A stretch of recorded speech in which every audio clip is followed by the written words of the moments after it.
So here's what we're gonna do.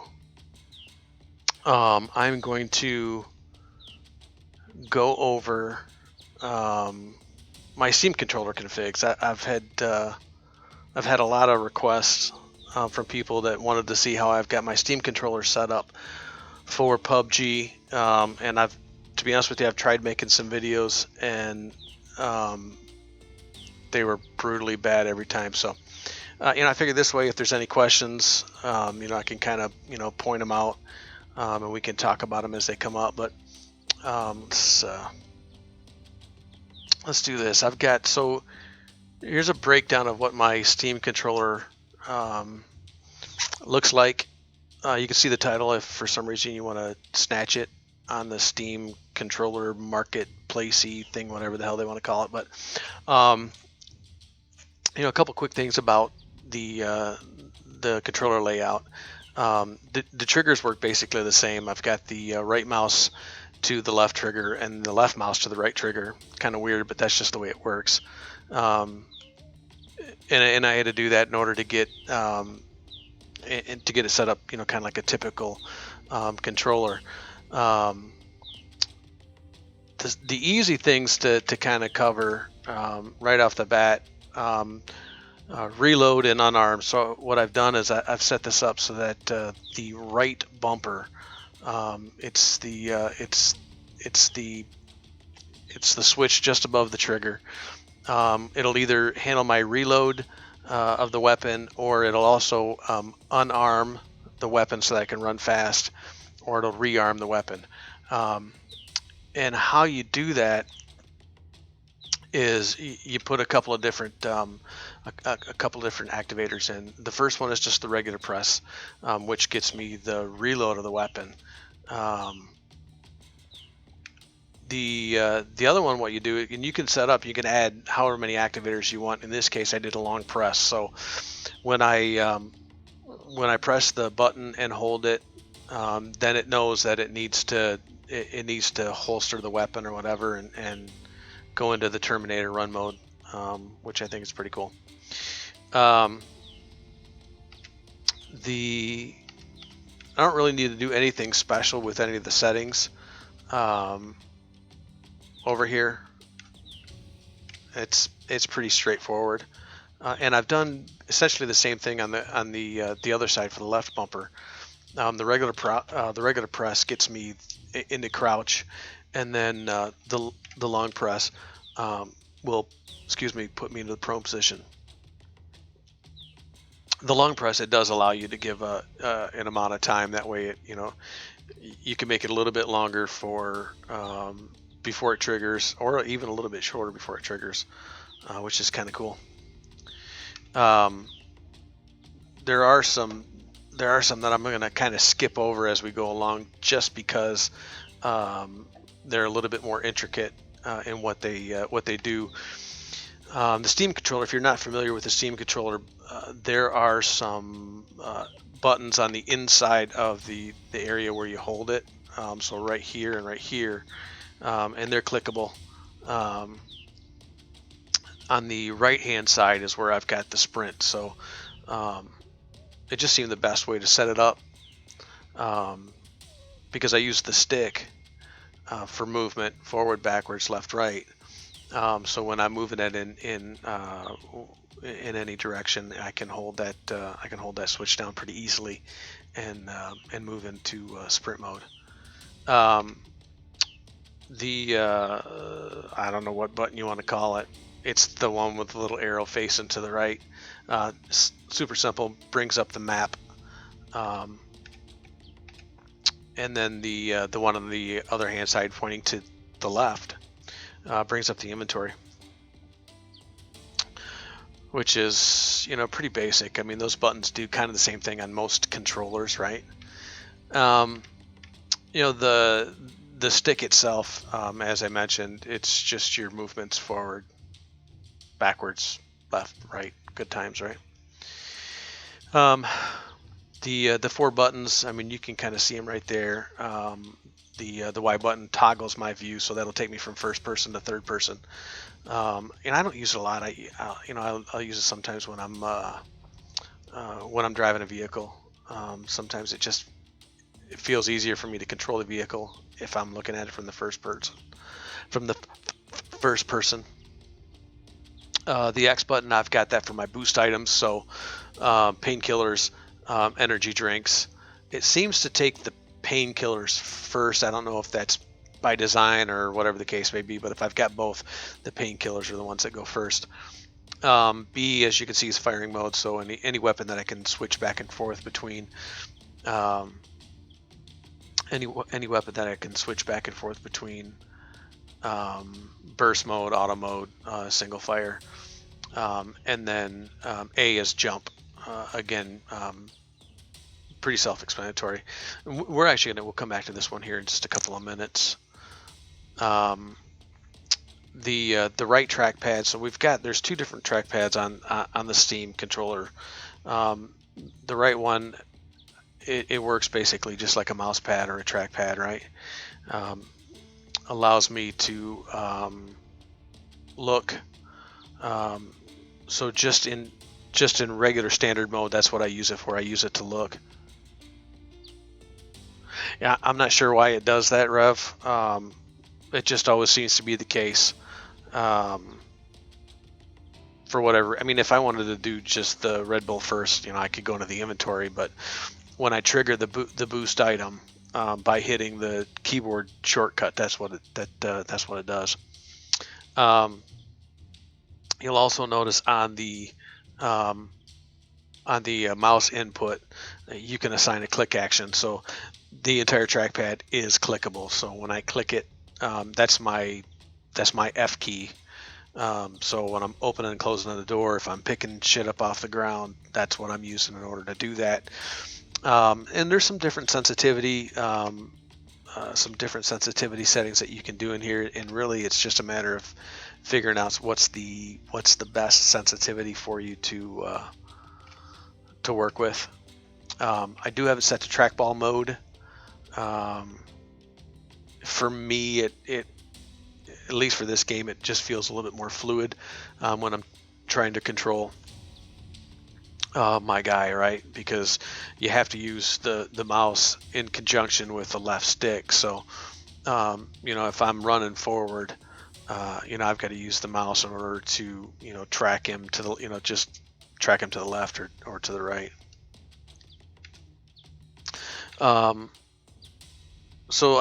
What I've got left, let me show you this first. So this is one of the really cool things about the Steam controller. I've got the gyro set up, and the gyro is assigned, it works in conjunction with the mouse pad. And you'll see the way that I've got it set up here. Again, it's got the mouse as the input, and then the gyro enable button is on, and it's assigned to the right touchpad. And again, you would have to go through and figure out, what you want to do for sensitivity, rotation, and all that kind of crap. But essentially what it does is it allows you to do very small, minute adjustments just by actually moving the controller. So, and I can show this in game, but if I've got, if I have my thumb on the trackpad, I don't want to click it as long as my thumb is on the trackpad. If I move the mouse up and down like this, it'll give me very small movements on the screen. I don't have to try to move the mouse in order to try to aim, which might have been a better way for me to do it when I was, taking 45 pot shots at that dude that was up on the hill. But it's still kind of a fairly new mechanic to me, and I'm still kind of trying to learn how to use it and to remember to use it, to be quite frank about it. So let's talk about the way that I've got it's the left. I don't even know what they call that button on the bottom, but it's the one on the bottom, the grip button. We'll call it the grip button. I've got it set up so that it triggers several different things in the game. So just a regular press of this button is going to activate the left Alt key. I don't know why there's, these are all for the different, yeah. So all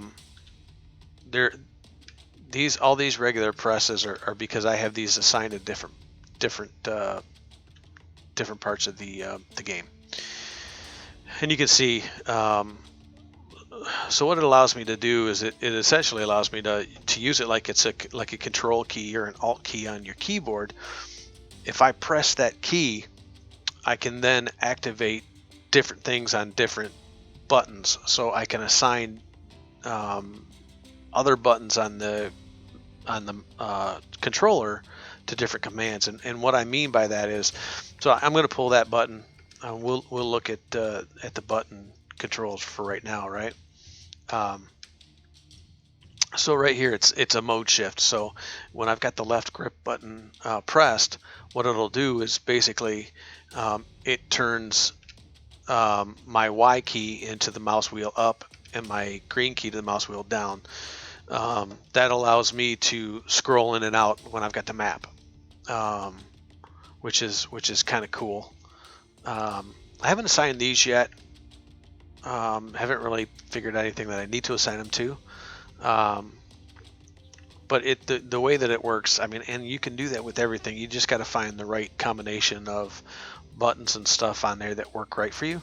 The radial dial. So what I've done with the radial dial, and you may have seen it at times when I'm in game, it actually, there's like a little map that will show up on the screen itself, and will call out different things. So in the normal position, and I don't know if you can you see it on the, so you can kind of see the plus sign on the radial dial here, right? That gives you 5 points of control the way that I'm using it. Up, down, left, right, and then actually the center of the dial itself works as a fifth button on there. So in normal mode, I've got it assigned to up. Up is my bandage. Down is my med kit. Then if I go to the right or the left, it allows me to peek left or right. And then in the center, I've got my first aid set up. So essentially, I've got right down the middle, top is bandage, and then first aid because that's in that center fifth spot. And then the bottom, I've got my med kit, which, you know, like I ever find med kits. And then the peek right and left assigned to it. And you can add, I think up to up to 8 or 9 different buttons that you can assign if you want to. But I've looked at it, and it feels clunky and difficult to use doing that because you don't have a lot of room for error. I mean, you've got to get it right in the right spot, which is not a big deal if you're using the TP. Dude, man, I appreciate that. You didn't have to do that, but I'm guessing you wanted to take down the bit boss. Is that what it is? You're playing games with me? That's all right, man. I certainly appreciate it, dude. I certainly appreciate it, man. Bagwell, how you doing, man? Thanks for stopping by. Good to see you. That's a pretty beefy looking SpongeBob there, if I may say so myself. I like it, dude. I like it. I appreciate that, man. You're a good dude. Now I'm, you know, hopefully you'll do the you'll record do the VOD on for your Zwift. I don't know if I'm saying that right. While you're playing Splatoon, I would really like to see that. Yeah. So with the radial dial, what I've done is I've done a mode shift. I turn on the mode shift to it. So when I hit that left grip, what it'll do is it'll allow me to quickly switch between my weapons. And this works out perfectly for the weapons because you've got 5 number buttons that you assign to your weapons. And I found once you get used to it, man, it's pretty easy to pop through them pretty quickly and get it going, which is pretty cool. So, and then let's see, what else do I have that assigned to? What else do I have it assigned to, man? I think that's it. I've just got boom, boom. Yeah, that's what I've got assigned. So when you get down to it, The only thing that I found that I don't have assigned to my controller are the control. I think it's 1, 2, 3, 4, and 5 that allow control key plus the 1, 2, 3, 4, or 5 that allow you to switch positions in a vehicle when you're riding in a vehicle. I've found need for that in my 80 hours of playing, maybe twice. So it's not that big of a deal for me just to hit the keyboard and go with it. So, that's the controller layout. That's how I've got everything mapped. Are there any questions on how I've got things done, or I'm certainly not a pro with the controller. It took me a lot of time to get all this stuff figured out, and I'm certainly no pro when it comes to PUBG. But I'm a controller guy. I've tried doing the mouse keyboard thing, and I'm just not very good at it. So it allows me to enjoy games that otherwise I wouldn't enjoy, and I use the controller for every game that I play. You name it, and that's what I use. I must not enjoy vehicular manslaughter the way that I do. I don't, I can still drive, so it's not a problem with the driving side, right? It's just a matter of getting in the car and moving around to different positions. That's all. Yeah, I've looked at potentially making some changes, and this is by far not even close to where I had it when I first started playing. A lot of the I didn't have the mode shifting set up where I was using the left grip, which really kind of screwed around with a little bit, because I was having to go back to the keyboard, and I'm an old dude. I don't if it takes more than if I've got to react in quicker than like 10-15 seconds, probably I'm gonna die.